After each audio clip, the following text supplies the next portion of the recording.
सभी प्यारे भाइयों और बहनों को मेरा सादर प्रणाम। माय फ्रेंड्स, पिछले वीडियो में कुछ दिन पहले की वीडियो में मेरे पास एक कमेंट आया कि तेरे जैसे दो चार और सिखाने वाले हो जाएंगे ना तो जिंदगी भर इस काम को कोई भी नहीं सीख सकता। कहने के मतलब उसने मुझे ट्रोल किया है कि मैं जो तरीका सिखाता हूँ उस तरीके से कोई भी नहीं सीख सकता। तो इस कमेंट से मुझे जरा भी गुस्सा नहीं आया, क्योंकि हर किसी का एक लेवल होता है, एक कहने मतलब मानसिकता होती है। किसी किसी को बहुत सरल समझ आता है, किसी को बहुत कुछ चैलेंजिंग काम पसंद आता है। मेरा एक छोटा सा सवाल है माय फ्रेंड्स, अगर आप टेलर का काम करते हैं, दर्जी का दुकान खोलकर बैठे हैं, तो निश्चित रूप से इस प्रकार की समस्या या फिर इस प्रकार के सवाल आपके पास जरूर आया होगा। तो आपने क्या जवाब दिया होगा अपने कस्टमर को? मसलन आप किसी ब्लाउज की सिलाई 200 रुपये लेते हैं और आपके पास कोई कस्टमर कपड़ा लेकर आता है, ब्लाउज लेकर आता है और कहता है कि मास्टर जी आपके यहाँ 200 रुपये सिलाई है। सामने वाला टेलर या फिर किसी और जगह का टेलर इसी ब्लाउज को 150 रुपये में सिल जाता है, तो आप क्या जवाब देंगे? उस कस्टमर से क्या कहेंगे? तो इस सवाल के आपके पास दो जवाब हो सकते हैं। आप कस्टमर को बोल सकते हैं कि आपको वहाँ का काम सस्ता लगता है तो जरूर आप उसके पास जाकर सिलवाइए, ये आपका स्वाभिमान होगा। लेकिन दूसरा जवाब ये भी हो सकता है, ठीक है भाई, हम भी आपका ब्लाउज सिल देंगे 150 रुपये में।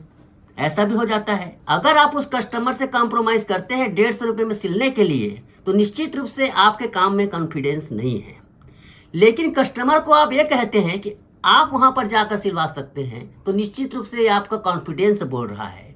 लेकिन जब कस्टमर उसके 150 वाले के पास सिलवाता है और फिटिंग में कोई अंतर नहीं आता है, जैसा आप सिलते हैं सेम वैसा 150 रुपये वाला भी टेलर सिलता है, तो निश्चित रूप से वो कस्टमर तुम्हारे पास नहीं वापस आएगा। जब वही काम वो 150 रुपये में करवा सकता है तो फिर आपके पास 200 रुपये क्यों देने आएगा? दोस्तों, मैं आप लोगों को यहाँ पर एक छोटी सी कहानी सुना रहा हूँ। अगर आप टेलर हैं तो सिर्फ आप कटिंग सीखकर और सिलाई सीखकर अपना बिजनेस नहीं चला सकते।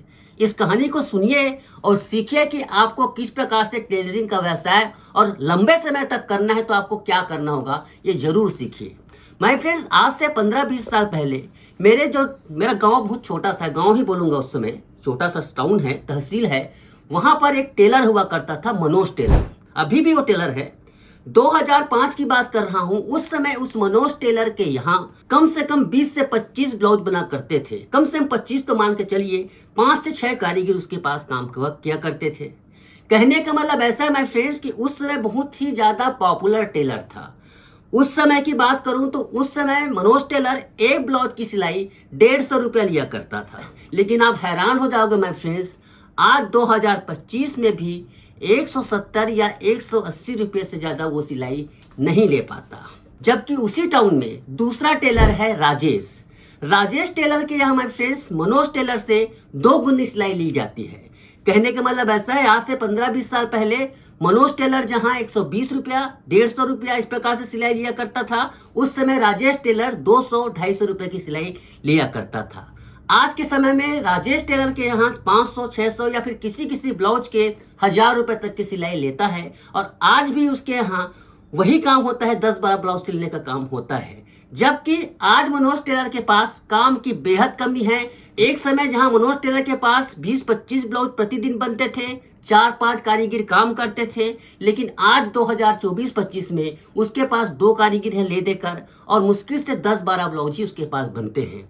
जबकि राजेश टेलर के पास आज भी कारीगर की संख्या उतनी है जितनी आज से 10 साल 15 साल पहले थी, और आज उसके रेट भी इजाफा होने के कारण हालांकि 10 ब्लाउज ही बनते हैं। तो जहां मनोज टेलर आज 1000-2000 कमाता है, आज वो राजेश टेलर 5000-6000 कमाता है। अब आपके मन में निश्चित रूप से यह सवाल आना चाहिए कि मनोज टेलर जिसके यहाँ आज से कुछ साल पहले 20-25 ब्लाउज बना करते थे, 5-6 कारीगर चलाया करता था, उसके यहाँ काम क्यों कम हो गया?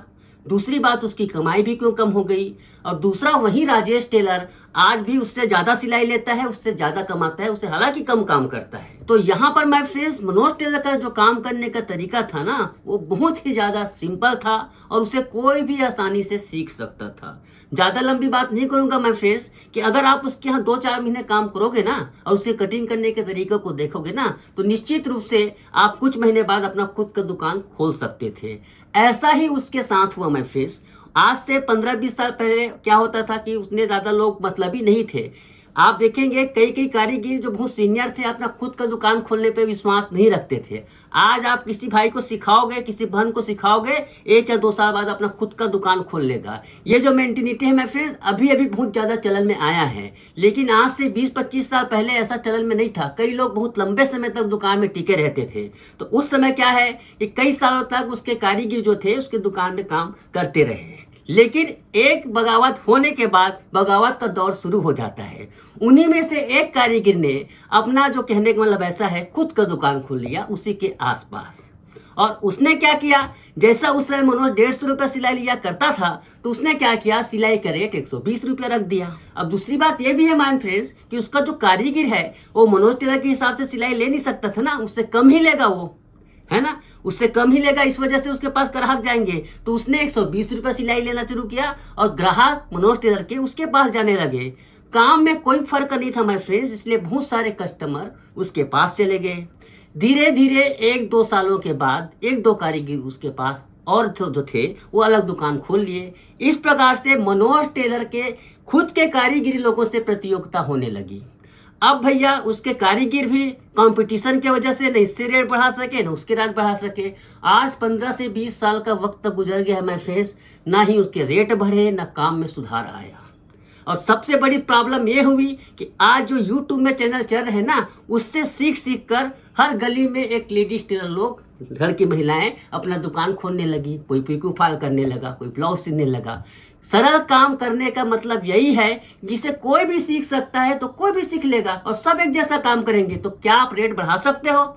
जबकि वही काम राजेश टेलर बिल्कुल अलग था। राजेश टेलर ब्लाउज की सिलाई को एक कला समझता था, एक इबादत समझता था। कस्टमर जो उनके पास ब्लाउज सिला के जाते थे ना, वो इतने खुश हो जाते थे क्योंकि इतना परफेक्ट फिटिंग आता था, फिनिशिंग आता था कि उसको ज्यादा पैसा देना भी नहीं अखरता था। और सबसे बड़ी बात ये थी माय फ्रेंड्स, राजेश टेलर जो तरीका अपनाया था वो इतना सरल नहीं था कि कोई भी सीख पाए। अब सरल नहीं होने का कारण ये भी है माय फ्रेंड्स, क्योंकि राजेश टेलर किसी के ब्लाउज को सिलने के लिए उस गहराई तक सोचता था जिस गहराई तक लोग पहुंचना ही नहीं चाहते थे, छोड़ देते थे। उस गहराई में पहुंच पर लोगों को परफेक्ट फिटिंग वाला ब्लाउज को सिल कर देता था। कहने का मतलब ऐसा था माय फ्रेंड्स कि राजेश टेलर की दुकान सिलाई से ज्यादा उसके यहाँ परफेक्ट फिटिंग के नाम से जाता था। अगर किसी को लत लग जाती राजेश टेलर के पास सिलवाने की, वो मनोज टेलर के पास कभी नहीं जाता, चाहे वो फोकट में ही क्यों सिल के ना दे। कहने का मतलब ऐसा है, लोगों को काम से प्रभावित किया था, ना कि दाम से। आप सस्ता टेलर सिलाई लेंगे माय फ्रेंड्स तो आपसे भी सस्ता लेने वाले हो जाएंगे, कोई फर्क नहीं पड़ता। लेकिन अगर काम से आपकी पहचान है, आपके काम को पसंद करने की आदत पड़ जाती है, फिर उसके बाद वो दूसरे के पास जाने को वो सोचेगा। वो दूसरे के पास तब जाएगा जब उसी के समान उसको काम मिलेगा। तो कहने का मतलब यह है माय फ्रेंड्स, जो काम आसानी से सीखा जा सकता है उसको करने वाला हजारों लोग हो जाएंगे, बहुत सारे लोग होंगे, उसमें आपका बिजनेस कभी सफल नहीं हो सकता। अगर आप किसी भी काम को एक अलग तरीके से, अलग पहचान के रूप में करोगे तो निश्चित रूप से आपको सफलता मिलेगी। आपने देखा होगा कई कई जगहों में, कुछ जगह की चाय बड़ी फेमस होती है। ऐसा नहीं है कि चाय बनाना नहीं आता हो किसी को, लेकिन चाय का जो किसी का विशेष टेस्ट रहता है, वो दुकान सिर्फ छोटे से टपरी में भी चाय की दुकान में फेमस हो जाता है। किसी के यहाँ कचौड़ी बड़ी फेमस होती है, तो कुछ तो खासियत रहता होगा कि पागल है लोग कि उसके यहाँ झूम जाते हैं। कुछ चीज ऐसी होती है जो उसने अपने मेहनत से, अपने कुछ इन्वेंशन से कुछ नया करके दिखाते हैं और मार्केट में बने रहते हैं। अगर आप भी उसी प्रकार से मेहनत करोगे और नया करोगे माय फ्रेंड्स, तो आपके क्या बोलते हैं पहचान को कोई नहीं छीन सकता, आपकी कमाई कभी कम नहीं होगी। लेकिन अगर आप मेहनत नहीं करोगे, आलस्य करोगे, कुछ भी सीखने से क्या बोलते हैं कतराओगे, तो निश्चित रूप से कभी भी जिंदगी में आगे नहीं बढ़ पाओगे। Thank you so much.